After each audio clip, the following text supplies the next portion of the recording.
নমস্কার দর্শক বন্ধু, আশা করি সবাই ভালো আছেন, সুস্থ আছেন। আমি তন্ময়। আজকে আমি আপনাদেরকে দেখাবো কিভাবে আমাদের হাঁটু এবং আমাদের কোমরের এখানে এক্সারসাইজ করা যায়। চলুন দেখি। তো দর্শক বন্ধু, এভাবে আমি যোগা ম্যাটের উপর শুয়ে পড়লাম। এবার দেখুন কিভাবে প্র্যাকটিস করছি। প্রথমে ডান পা এভাবে তুলবো, তুলে এই আমার গোড়ালি বা হিল কিন্তু ফ্লোর টাচ করবে না। দেখুন এভাবে করলাম 10 বার, সংক্ষেপে দেখাচ্ছি। তারপর আবার উল্টো ভাবে দেখুন এই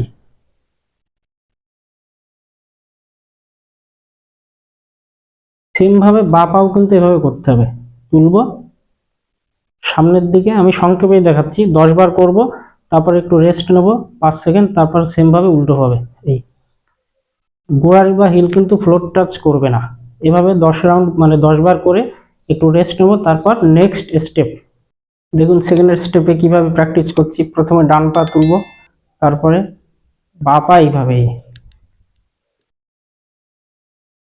গোড়ালি বা হিল কিন্তু আমার টাচ করবে না ফ্লোর।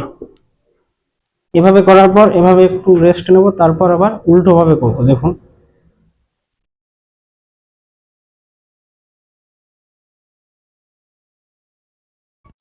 এভাবেও 10 বার করলাম, তারপর আমরা নেক্সট স্টেপে করব। চলুন দেখি। এবার তৃতীয় ধাপে দেখুন কিভাবে আমি দু পা একসঙ্গে করছি, তবে একসাথে। দেখুন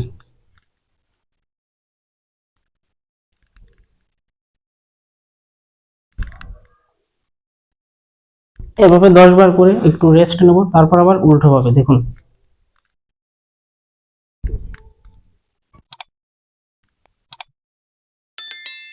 এভাবে 10 বার করে একটু রেস্ট নেব, আমার এক্সারসাইজ কমপ্লিট। দর্শক বন্ধু, আমি দেখালাম কিভাবে সাইকেলিং এক্সারসাইজ করতে হয় বা পদ সঞ্চালনা অনুশীলনটি করতে হয়। এটি করলে আমাদের কি হবে, আমাদের quadriceps muscle, hamstring muscle, cup muscle বা গ্যাস্ট্রোক্লেমিয়াল যে মাসল রয়েছে এটি স্ট্রং হবে। হাঁটুর ব্যথা কিন্তু কখনোই হবে না।